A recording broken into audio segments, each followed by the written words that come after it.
पदार्थ तम से उपजा है। अब प्रकाश होगा फिर कहाँ जाएगा?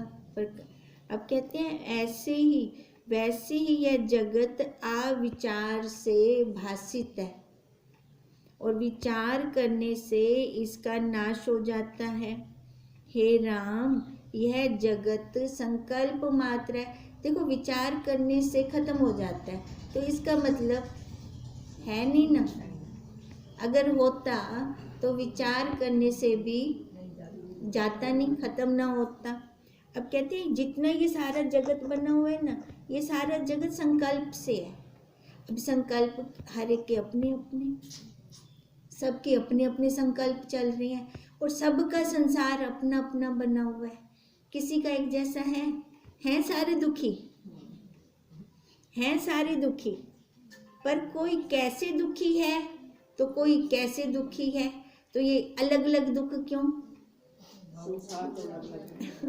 सबका संसार अलग अलग है, इसलिए है ना। जैसे संस्कार वैसा संसार, अंदर संस्कार बाहर संसार। अब सबके अंदर संस्कार अलग अलग है ना, 3 गुण चल रहे हैं सबके। अब इन्हीं गुणों से उनका संसार बना हुआ है। कहते हैं यह जगत संकल्प मात्र है। जैसे संकल्प नगर होता है वैसे ही ये संसार है संकल्प नगर। अब संकल्प नगर हो गया स्वप्न। जब जागते हैं स्वप्न खत्म ना। ऐसे ही कहते हैं इसमें कोई भी पदार्थ सत्य नहीं है, जैसे स्वप्न में कोई सत्य नहीं है। इस कारण रूप, इंद्रियां और मन के अभाव का चिंतन करना। अब स्वप्न में रूप भी होता है, इंद्रियां भी होती हैं और उनके अपने भाव भी होते हैं, पर था वास्तव में कुछ था कुछ नहीं ना। कहते हैं जैसे स्वप्न में कुछ नहीं है ना, इंद्रियां तो हन ना, और पूरा का पूरा बंदा तो दिखता पिया ही, पर जब हम जागे बंदा खत्म थी गया ना, वो है कोई कुछ भी कहना ही। अगर नहीं में जागृत वेचे कुछ भी नहीं है। कहती है ये मन के अभाव का, ये खाली हमने ना मन से चिंतन करना है कि कुछ नहीं है कुछ नहीं है कुछ नहीं है, स्वप्न है स्वप्न है स्वप्न है स्वप्न है। अभी अभी ये सारा स्वप्न चल रहा है हमारा। यह संसार ऐसा ही है जैसे समुद्र में पानी की भंवर, इससे प्रीति करना अज्ञान है। हे राम, कोई ऐसे हैं कि बाहर से तो शांत रूप दिखते हैं पर उनके हृदय में क्षोभ होता है, और कोई पुरुष ऐसे हैं कि हृदय से तो शीतल है और बाहर नाना प्रकार की चेष्टा करते हुए दिखते हैं। पर देखो ये हर कोई ना अपने साक्षी आप है। मेरा मन शांत है कि विक्षेपता नहीं है, पर जिनके दोनों भाव मिट जाते हैं वे मोक्ष के भागी होते हैं। उनके भीतर और बाहर एकता होती है। जैसे समुद्र में घट भर के रखिए तो उसके भीतर बाहर जल ही जल होता है। मटका डाल दो जल के अंदर, उसके अंदर भी जल बाहर भी जल। ऐसे ज्ञानी ब्रह्म ज्ञानी होते हैं, बाहर भी जल अंदर भी जल, पर वो मटका डूबता नहीं है। अब ऐसी जैसे समुद्र में घट भर के रखिए तो उसके भीतर बाहर जल ही होता है। हे राम, जिस पुरुष ने आत्मा को वास्तव रूप में ज्यों का त्यों जाना है उसको भय, शोक और मोह नहीं होता, वो संसार में डूबता नहीं है। फिर जिसने जान लिया वह केवल स्वच्छ रूप शांत आत्मा में स्थित है। क्षोभ होता ही नहीं उसको। भय तब होता है जब दूसरा भाषित होता है। ये हम बार बार बोलते हैं ना, अपने आप से कभी प्रेम नहीं होता। प्रेम किससे होता है? दूसरे से होता है। दूसरा मैंने बनाया ना, माना ना, पहले मैंने दूसरे को माना फिर मैं रहा। इसलिए कहते हैं तब दूसरा भासित होता है। उसके मन में तो सब द्वैत का अभाव होता है और वह शांत रूप हो भासित होता है, जो ज्ञानवान होता है। उस कहते हैं द्वैत किसको लगेगा? जो शरीर पे बैठा होगा उसको दूसरा लगेगा, जो शरीर पे नहीं बैठा उसके लिए खत्म, मैं मेरा खत्म। हे राम, सम्यक दर्शी को जगत दुख नहीं देता। दुख किसको देता है? असम्यक दर्शी को। सम्यक दर्शी तो यथार्थ देख रहा होता है, यथा अर्थ, अर्थ के साथ। जैसे गधे का अर्थ पता है, ऐसे उसको राम का अर्थ पता है। राम वो कितना अंदर तक आराम से रह रहा है, ये सम्यकदर्शी की दृष्टि है। पर असम्यकदर्शी को दुख ही दुख है। जैसे रस्सी को जो जानता है उसको रस्सी ही जान पड़ती है, और जो नहीं जानता उसको सांप का भय होता है और वह भय पाता है। वैसे ही जिसको आत्मा का साक्षात्कार हो गया है उसको जगत की कोई कल्पना नहीं भासित होती। उसको दृढ़ता हो जाती है ना, है ही नहीं, ये सारा स्वप्न है। नाना तत्व देखते हुए भी उसकी दृष्टि कहाँ है? अपने स्वरूप में। केवल अधिष्ठान रूप चिदानंद ब्रह्म ही उसको भासित होता है, और जिसको अधिष्ठान का अज्ञान है वह जगत द्वैत रूप होकर देखता है। जगत दूसरा देख रहे हैं ना, जिसको अज्ञान है, और वह राग द्वेष से दग्ध होता है। जलन होती है उसके अंदर, तपन होती है उसके अंदर।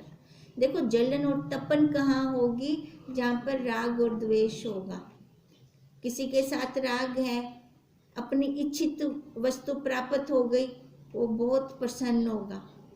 अनिच्छित हो गई, बहुत दुखी होगा वो। हे राम, जगत और कुछ नहीं है, यो जगत है, सुख ते दुख। जगत भी कुछ भी कहनी। अब देखो सुख ते दुख किडे मन, हाँ देह में है ना, मन में है ना सुख दुख, है ना। मैं आज बहुत दुखी हाँ, भी किडो दुखी कह बेकू तो तू लगदी है नहीं पी, तू किडो दुखी है अपने आप में ना, है ना। तो देखो ये सुख दुख वाला संसार है। अब ये सुख दुख वाला संसार कहाँ पर हो गया? फिर मन में, मेरे मन में हो गया। अब इसलिए कहते हैं ये सारा राग द्वेष से होता है। हे राम, जगत और कुछ भी नहीं है, इसके अनुभव में ही जगत की कल्पना होती है। अब जगत तब हम बना देते हैं ये, और अज्ञान से द्वैत रूप फिर भासित होता है।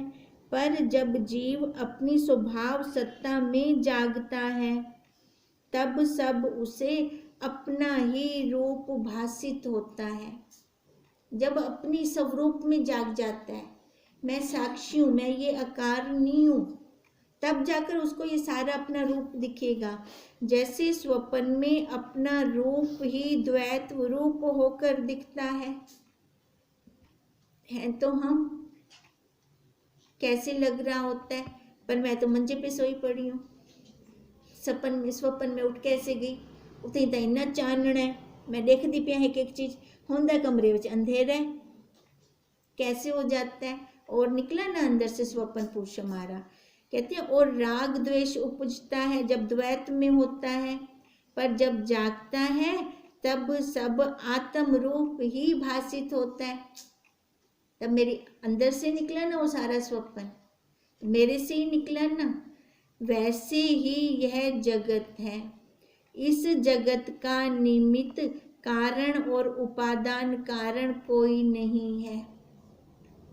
जैसे चूड़ी का निमित्त कारण सुनार, उपादान कारण सोना, ठीक है।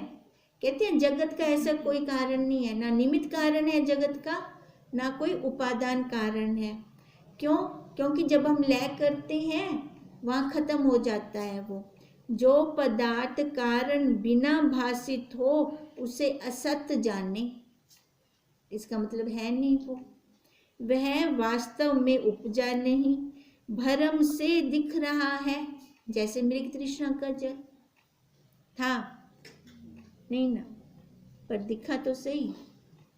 जैसे स्वप्न सृष्टि अकारण है, वैसे ही यह जगत भी अकारण है और भ्रम से भासित होता है। देखो 4 बंदे एक बेड पे सो रहे हैं, एक स्वप्न देख रहा है, दूसरा नहीं देख रहा। एक को स्वप्न में बहुत कुछ दिख रहा है, सारा संसार होंगे गो खड़ा छा, दूजे कितने कहनी। जो देख रहा है पर वो जागता है तो उसका भी लय हो जाता है, उसका भी खत्म हो जाता है। ऐसे ही हम, एक संसारी एक ब्रह्म ज्ञानी हैं, दोनों संसार के अंदर। संसारी जैसे वो स्वप्न देख रहा है, वो सारा संसारी सारा इन्हें देखता पे, और जो ब्रह्म ज्ञानी वो कुछ भी नहीं देख रहा। वो कहाँ स्थित है? अपने स्वरूप के अंदर। जैसे स्वप्न सृष्टि अकारण है, वैसे ही जगत अकारण है और भ्रम से भासित है। हे राम, शास्त्र की युक्ति से विचार करके देखो, शास्त्र की युक्ति से देखो। हम तो बहुत ज़्यादा खुशकिस्मत हैं कि हमें गुरुदेव की उनकी युक्तियाँ मिली हैं, अनुभव की हुई युक्तियाँ मिली हैं हमें। कहते हैं शास्त्र की युक्ति से विचार करके देखें तो फिर क्या दिखेगा? सब अपना स्वरूप, उसमें दृढ़ता हो जाएगी, द्वैत भ्रम मिट जाएगा, रंच भर भी कुछ नहीं बना। आप ताक देना बड़ा मकान बना लेते, इतना अपना बैंक बैलेंस दीगे, मेरे को तो बड़ी गाड़ी है ना। आप किना किना को जाक दूं, ओ आख दिन रंच भर भी कुछ भी कहनी बनिया। ला घमंड क्या चीज का, अहंकार किस चीज का? झूठा अहंकार है ना। अब वो झूठा अहंकार तब हो जाता है जब मैं अब खुद बनी बैठी होती हूँ, है ना, तब होता है ये। हे राम, शास्त्र की युक्ति से विचार करके देखें तो द्वैत भ्रम मिट जाएगा। जैसे आकाश में नीलापन नहीं है और मरुस्थल में नदी नहीं है, वैसे ही इस जगत को भी जाने। आत्मा शुद्ध और अद्वैत है, उसमें तो कुछ है ही नहीं, आत्मा में तो कुछ है ही नहीं। उसमें अहम का उठना ही दुख है। देखो अहम भी किसकी सत्ता से उठता है ना, साक्षी की सत्ता से उठते हैं ना, अपने आप तो वो भी नहीं उठ सकता। पर अहम जो उठता पे साक्षी की सत्ता नाल, ता मतलब साडा अपना स्वरूप क्यों नहीं उठता? वो भी तो उठना चाहिए, वो भी तो उठना चाहिए। हम ये तो नहीं कह सकते कि ये मेरी प्रारब्ध में लिखा हुआ है। कह सकते हैं प्रारब्ध में जो लिखा हुआ है ना, वो अपनी रील चल रही है। समझो हम सबकी ना लीला हो रही है, हम सबकी लीला हो रही है, पर उसने मनुष्य को स्वतंत्र बनाया। अगर हम ऐसे बोले कि ये मेरी प्रारब्ध चल रही है, प्रारब्ध से ये सारा कुछ हो रहा है, मैं तो फिर बंधन में हो गई, मैं तो स्वतंत्र ही ना थी। पर मनुष्य स्वतंत्र है कि नहीं? है ना। प्रारब्ध भी चलेगी, प्रारब्ध भी चलेगी, मैं पर स्वतंत्र भी हूँ। कैसे स्वतंत्र हूँ? मैं चाहे उसको करूँ चाहे ना करूँ, मैं वैसा सोचूं कि ना सोचूं। बुद्धि तो दी है ना भगवान ने हमें, हम सबको बुद्धि दी है भगवान ने। उस बुद्धि का उपयोग करके मैं चोरी करूं कि पाठ करूं, है ना, डाका मारूं या अपने स्वरूप की प्राप्ति के लिए लग पड़ूं।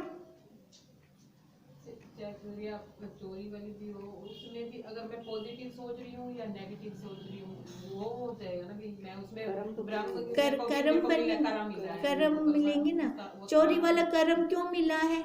हाँ। चोरी का कर्म नहीं है ये मैं खुद कर्म बना रही हूँ। वैसे भी उसको मैं पॉजिटिव सोचूं या नेगेटिव सोचूं, वो मेरी उसमें थिंक हो जाएगा ना कि मैं इसको ब्रह्म बुद्धि स्वरूप लेके जाऊं। बुद्धि हाँ। दी है भगवान ने हमें, ठीक है। अब चोरी वाला तो किसी का सीन ही नहीं है, ठीक है, वो तो करनी ही नहीं है चोरी। आप तो जैसे सदना कसाई को था ना, तो वो हाँ। व्यवहार करता वही तो था। मैं कह रही- वही नहीं, कह रही। चोरी का व्यवहार नहीं है ना, चोरी की नहीं, वो जैसे रोजी रोटी थी सदना कसाई की। वो पॉजिटिव सोच रहा था हाँ, ना, तो वो उसको- उसकी दृष्टि हाँ, वहां वही थी, दृष्टि वाली बात हो जाएगी ना। अपने कर्म तो स्वरूप उसका पे प्रारब्ध का था। प्रारब्ध का था ना। पर देखो, वो उसमें भी अपनी रोजी रोटी के लिए उसको करना पड़ता था, सदना कसाई को भी। वो उसकी वैसे प्रारब्ध थी, पर उसकी दृष्टि कहाँ थी? वही मैं कह रही हूँ ना, पॉजिटिव उसको मैं किस नजरिए से दृष्टि देखूंगा। हाँ। उधर थी, कर्म तो है ना। था उसका। वो कर्म कर रहा था, हाँ। ठीक है। कर्म ऐसा नहीं जो चोरी से कर रहा हो, सबके सामने था ना उसका कर्म तो। पर वो जो प्रारब्ध में लिखा हमारा होता है, वो हमारी लीला चल रही होती है हमारी। वो लगे मेरे को मेरी लीला, वो हमें लगे वो मेरी लीला चल रही है ये, पर मैं खुद साक्षी हूँ। मेरी दृष्टि कहाँ रहे? ऊंची दृष्टि रहे अपनी, हम सबकी। अब इसलिए तो वो कह रही हैं, आत्मा शुद्ध और अद्वैत है, उसमें अहम का उठना ही दुख और सभी दुखों का कारण है। अब अहम तो उसके कारण से ही उठता है। जो स्वरूप का प्रमाद ना हो तो अहम भी दुख का कारण नहीं होता। क्यों? क्योंकि सारा काम तो हम उसके द्वारा ही करते हैं ना, अच्छा भी बुरा भी, दोनों काम उसके द्वारा करते हैं। पर बुद्धि में दृढ़ता हो, मैं क्या नहीं करती कुछ, मैं क्या नहीं करती कुछ, करण वाला कौन है, है ना। वो करण वाला जड़ा है ना, वो मेरे को दिखे यो करदा पे, मैं ना बन के करूं इसको। अगर मैं बन के करती हूँ तो कर्म बनता है, देखने वाले बन के करती हो तो नहीं बनता। काम तो मधुमती वैसे सारा व्यवहार तो वैसे का वैसे हो जाएगा। जो स्वरूप का प्रमाद ना हो तो अहम भी दुख का कारण नहीं होता, और जो स्वरूप भूला तो विष की बेली अहंकार आदिक दृश्य ये बढ़ते जाते हैं। कहते हैं जब प्रमाद हो जाते हैं ना, अपने स्वरूप को भूल जाते हैं, तो ये विष की बेली है। विष से भी वैसे तो ज्यादा ही खतरनाक है, क्योंकि विष जिस बर्तन में होता है ना, उसको खराब, उसको कुछ नहीं बिगड़ता उस बर्तन का। पर जिस अंतःकरण में, विष तो एक बार मारता है, ये तो जन्म पे जन्म पता नहीं कितनी जन्म देखो तभी तो ज्यादा खतरनाक है, तभी खतरनाक है ना। अब क्या करी जा रहा है? बेली बन गई इसकी, बेली को अहंकार रूपी पानी मिल रहा है, और नाना प्रकार के आकार का ये कारण बनता है। फिर चाहे वो 2 पैर वाला हो आकार, 4 पैर वाला आकार हो, तब वासना और दृढ़ होती जाती है। तभी गुरुदेव कहते हैं ना, शरीर खत्म हो जाता है, वासनाएं नहीं खत्म होती। जब तक वासना होती है तब तक बंधन है। आप ये ना समझो कि ये मर गया और इंदा खत्म थी गया, खत्म नहीं हुआ, प्रांत काल नहीं हुआ उसका, अंत काल हुआ। अंत काल तो सभी शरीरों के होते आ रहे हैं जन्मों जन्मों से। होना क्या चाहिए? प्रांत काल होना चाहिए। जब तक प्रांत काल नहीं होता तब तक बंधन ही बंधन है, बंधन ही बंधन है। तब वासना और दृढ़ होती है, जब तक वासना होती है तब तक बंधन है। जब वासना निवृत्त हो तभी कल्याण हो। ये ना हम बार बार कंपैरिजन करते रहें, और तेरे मन को झूठता पे, है ना। घर में देखो बच्चे हैं, घर परिवार सारा है, अगर वो कुछ ले रहे हैं, दे रहे हैं, बिते को कुछ थींदा पे अंदरों निरीक्षण करते रहे हम अपना, भी तेरे अंदर भी थींदा पे भी तेको भी होवे ही हो। अगर ऐसे निरीक्षण करते रहेंगे ना बच जाएंगे। फिर अगर निरीक्षण नहीं करते ना ऐसे फिर तभी दुखी होते हैं हम। फिर हे राम, जीव जिस दृश्य की भावना करता है वही देख पाता है। हम कहते हैं ना अगर मेरा इधर को थोड़ा चलता है ना, तो प्रकृति हमारी सहायता करती है। प्रकृति वैसा का वैसा कुछ बता जाती है हमें, चाहे वो एक बच्चा ही क्यों ना बोल के चला जाए। तभी कह रहे हैं जिधर की हम वासना करते हैं ना उधर को ही हम देख पाते हैं। जैसे समुद्र में तरंग और चक्र जो होते हैं वे समुद्र से भिन्न नहीं होते, वैसे ही अहंकार आदि जो दृश्य हैं वे नहीं है। अब चक्र दिखती हैं, लहरें दिखती हैं, इतनी बड़ी बड़ी लहर आती दिखाई दे रही है, वो अलग है जल से? नहीं ना, वही जल का ही रूप है ना। कहते हैं ऐसे ही जो अहंकार भी है ना ए उनका ही रूप है, पर पता होवे। और जब है नहीं तब उनकी इच्छा करना ही मूर्खता है। जब सारा वही है, अब मैं कहूँ मेरे को वो तरंग मिलवने, तरंग हाथ में चोसे, तरंग को पकड़ सक दूं, आएगा तो क्या होगा? वो जल है ना। अब कहते हैं सारा वो रूप है, तो कहते इच्छा कर सी। जैसे कहते हैं अपने आप से कभी प्रेम ही नहीं होता, अपने आप से कभी राग ही नहीं होता। राग और द्वेष हमेशा दूसरों से होते हैं, पर वो दिखना चाहिए ना सारा मेरा अपना ही रूप है। ज्ञानवान की वासना क्षीण हो जाती है, इनकी इच्छा तो मूर्ख ही करते हैं, और उसके बंधन का कारण फिर यही होता है। क्या कारण हुआ बंधन का? वासना, इच्छाएं, वासनाएं। क्योंकि संसार सत्यता उसके हृदय में फिर रहती नहीं, जो ये जान जाता है कि संसार है ही नहीं।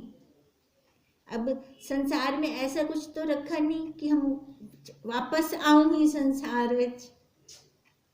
किसी को कुछ रह गया है क्या? वापस आना है वे दोबारा है? ऐसा कुछ तो है नहीं ना कि हम वापस आए इस संसार में कि ये चीज मेरे को प्राप्त नहीं हुई, मैं अलग ब्याज नमकीन से उला हुआ चीज में कुछ आई दे, वो चीज में पैसा।